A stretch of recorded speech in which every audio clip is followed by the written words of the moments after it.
أعوذ بالله من الشيطان الرجيم فتقبلها ربها بقبول حسن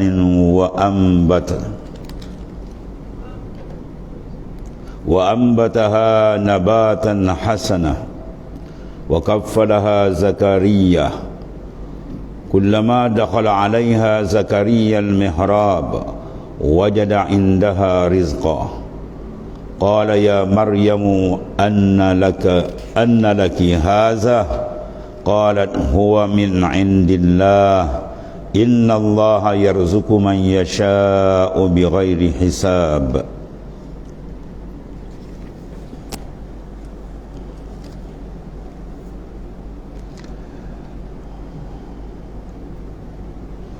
Fataqabbalaha rabbuha, maka Tuhannya menerimanya sebagai nazar kepadanya, biqabulin hasan, dengan penerimaan yang elok, yang baik, sehingga membuat isteri Imran kembali semangat menyingkap kelembutannya daripada Allah Ta'ala setelah sebelumnya ia sempat berputus asa, dan telah menerima dengan penerimaan yang baik. Allah Subhanahu Wa Taala mendidiknya dengan kelembutan, dengan pendidikan yang baik sebagai manifestasi dari berbagai keajaiban ciptaannya dan keluar biasaan hikmahnya. Dan setelah itu dididik dan diterima oleh Allah Subhanahu Wa Taala, dan Ta'ala menjadikan pemeliharaannya dan pengasuhannya adalah seorang penjaga rumah Allah Ta'ala, iaitu yang bernama Zakaria. Diriwayatkan bahawa ketika Hanna, nama bagi isteri Imran tu, Hanna, ayah kepada Maryam, ayah kepada Siti Maryam, ia diriwayatkan bahawasanya ketika Hanna dengan ilham dari Allah Ta'ala mengetahui tentang Maryam isteri Imran, pun membungkus tubuh Maryam dalam kainnya, lalu membawanya ke masjid dan meletakkannya di hadapan para rahib yang ada di situ seperti kebiasaan pada zaman itu. Kemudian ia berkata, anak perempuan Nazar ini kuserahkan kepada kalian. Jadi para rahib pun berselisih soal siapa yang berhak mengurus Maryam, kerana ia adalah puteri pemimpin dan raja mereka. Di tengah pertikaian itulah Nabi Zakaria AS berkata, aku paling berhak atas pengurusannya kerana aku menikahi bibinya, ya, dengan garis ibu. Demikianlah pertikaian itu terus berlangsung sampai akhirnya mereka yang pada saat itu berjumlah 27 orang bersepakat untuk melakukan undian, ya, untuk melakukan pemilihan secara undi. Mereka lalu mendatangi sungai dan memasukkan anak panah mereka masing-masing ke dalam sungai. Ternyata anak panah milik Zakaria mengambang timbul semenjak anak panah milik para rahib itu tenggelam. Dan Zakaria lalu mengasuh Maryam di situ, ya, di dalam satu bangunan yang tidak berpintu dan hanya memiliki sebuah lubang di atapnya. Setiap kali Nabi Zakaria hendak membawa makanan kepada Maryam, ia selalu masuk dan turun ke dalam mihrab melalui lubang tersebut, dan ketika keluar itu ia menutup lubang itu kembali. Tapi ternyata kullama dakhala 'alaiha Zakaria mihrab, setiap kali Nabi Zakaria masuk untuk menemui Maryam di mihrab untuk melihat keadaan Maryam, wajada indaha rizqah, ia dapati rezeki di sisinya berupa bermacam makanan dan buah-buahan. Bahkan pada saat musim panas, di situ Zakaria dapat menemukan buah-buahan musim sejuk. Dan pada saat musim dingin, musim sejuk, di situ ia dapat menemukan buah-buahan musim panas.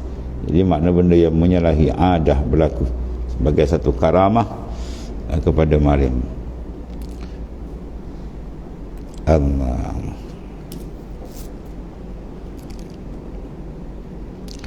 Kemudian Nabi Zakaria pun terkejut dengan semua itu hingga ia bertanya, qala ya Maryamu anna laki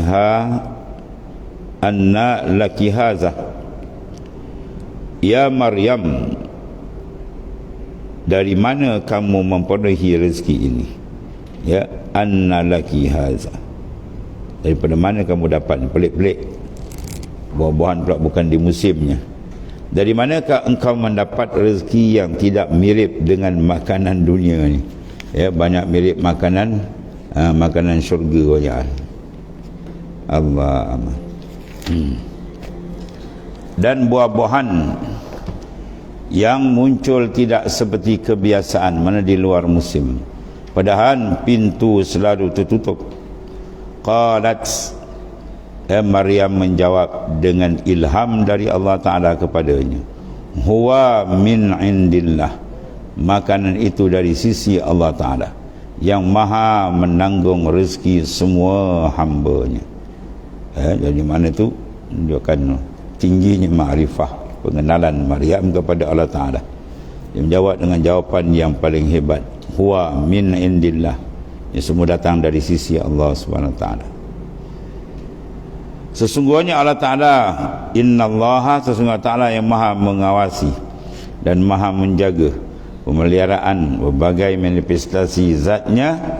Ya, Allah Ta'ala ni yarzuqu man yasha bighairi hisab, memberikan akan rezeki kepada siapa yang dikehendakinya, dan apa yang dikehendakinya tanpa hisab, atau kebesaran keagungan Allah Ta'ala, tanpa perhitungan banyak mana cara mana dia nak beri, itu ikut dia. Dia maha segala-galanya.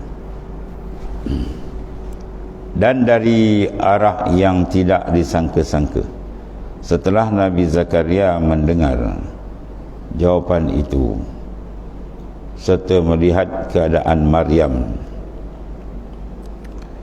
hunalika, di sanalah seketika itu, da'a Zakaria yang selalunya memperhatikan berbagai anugerah Allah Ta'ala di semua keadaannya, berdoa kepada Allah Ta'ala. Ya, hunalika Zakaria Rabbah, mendoakan Tuhannya yang telah memeliharanya dengan melimpahkan berbagai anugerahnya untuk memperbaiki keadaan dirinya. Dan doa itu Zakaria berharap semoga Ta'ala berkenan memberinya keturunan yang dapat menghidupkan terus namanya. Qala rabbi habli min ladunka zurriyatan tayyibah, ia berkata, wahai Tuhanku, berilah aku dari sisimu seorang anak yang baik, suci dari segala bentuk dan noda dan kekurangan, sebagaimana engkau telah memberikan anak yang seperti itu kepada isteri Imran. Innaka, sesungguhnya engkau zatmu yang meliputi seluruh sir hamba-hambamu, sami'ud doa, maha mendengar akan rayuan mana doa yang muncul dari bangsa isti'dad, ya, daripada bahasa isti'dad, mana persiapan mereka setelah engkau memasukkan isti'dad itu ke dalam hati mereka itu. Isti'dad membuat persiapan diri. Kerana doa yang dipanjatkan Zakaria itu memang muncul dari keinginan yang besar dan diucapkan dalam waktu yang tidak luput daripada pengetahuan Allah SWT. Dia pun langsung menjawab doa itu dengan memerintahkan malaikat untuk menyampaikan berita gembira kepada Nabi Zakaria alaihissalam.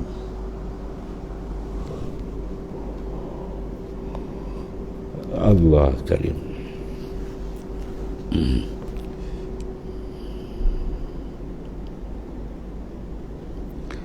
Qala Allah Ta'ala fanadathul malaikatu wa huwa qa'imun yusalli fil mihrab. Kemudian malaikat memanggil Nabi Zakaria alaihissalam dengan perintah dari Tuhannya. Iaitulah huwa pada saat itu berada dalam kondisi menunggu jawapan doa. Qa'imun, dia sedang berdiri untuk tunduk dan merendahkan diri di hadapan Allah Subhanahu Wa Taala dengan melakukan salat untuk Allah Taala, melakukan sembahyang seraya menghadap kepadanya, menghadap dengan cara yang layak, dan menghadap sebagaimana kita faham sama makhluk. Allah Taala dasar dia kena jaga yang besar, laisa kamitslihi syai'. Allah Taala tak serupa dengan makhluk. Allah. Iaitulah yusalli fil mihrab, dia sembahyang di mihrab. Mihrab bermakna mahadul harbi, tempat berperang. Temangan mihrab. Waktu sembahyang ni berperang dengan syaitan, dengan nafsu yang nak mengalih tawajuh hati kita kepada Allah Ta'ala. Di mihrab yang memang disiapkan untuk menyambut para malaikat yang berkata kepadanya, wahai Zakaria, ya Allah, innallaha yubashshiruka bi Yahya musaddiqan bi kalimatin minallahi wa sayyidan wa hasura wa nabiyyan minas salihin. Sungguhnya Allah Ta'ala yang maha mendengar doamu serta mengkabulkan permohonanmu, menggembirakan dengan Yahya. Ya, Nabi Zakaria dia akan dikurniakan seorang Nabi pula, anak Yahya, yakni dengan seorang anak yang diberi nama Yahya oleh Allah Ta'ala, kerana engkau berdoa agar mendapat keturunan yang dapat menghidupkan menghidup, namanya, dan namakan dengan Yahya. Dan kerana yang mendorongmu memanjatkan doa seperti itu adalah ketika engkau melihat berbagai keajaiban dan irhas, ini keramat ataupun benda mencari adat yang berlaku sebelum jadi Nabi. Irhas terjadi pada diri Maryam radhiyallahu anha. Maka anak yang dianugerahkan kepadamu akan menjadi seorang, iaitu musaddiqan bi kalimatin, yang membenarkan kalimah, iaitulah anak Maryam yang dilahirkan tanpa melalui hubungan badan dengan lelaki manapun, melainkan ia langsung datangnya minallah, dari Allah Ta'ala. Kemudian Allah Ta'ala berikan nama dia Al-Masih, Isa Al-Masih yang menyapu bumi. Allah. Dan kerana ia menjadi orang yang membenarkan Isa alaihi salam, maka ia menjadi sayyidan, maknanya panutan, mana penghulu yang luar biasa. Dan dia juga menunggali semua orang pada zaman ini. Dia paling, maknanya terkenal hebat, tidak pernah memiliki niat untuk melakukan maksiat, bukan buat niat pun tak ada, ya apapun. Dan dia selain Yahya menjadi panutan dan pimpinan bagi kaumnya. Ia juga merupakan hasurah, selalu menahan diri, bahkan sangat kuat dalam menahan diri daripada segala bentuk hasrat hawa nafsu, meski sebenarnya ia bisa melampiaskannya. Kalau dia nak mendapat, dia tahan. Rasulullah bin minta Tuhan bagi, ya. Dan kerana ia memiliki berbagai sifat seperti itu, maka ia pun nabiyan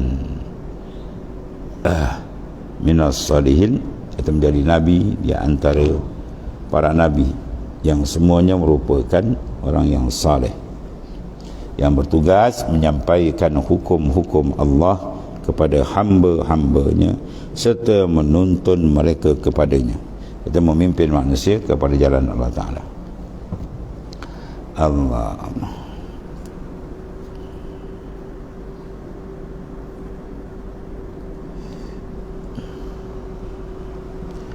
Kemudian setelah mendengar apa yang disampaikan malaikat kepadanya, qala rabbi anna yakunu li ilmun wa qad balaghani al-kibar wa imraati akir. Ya Maryam uqnuti li rabbiki wasjudi warqi ma'ar raki'in. Dan seterusnya Allah Ta'ala menyatakan qala rabbi ila akhir. Sadaqallahu alazim.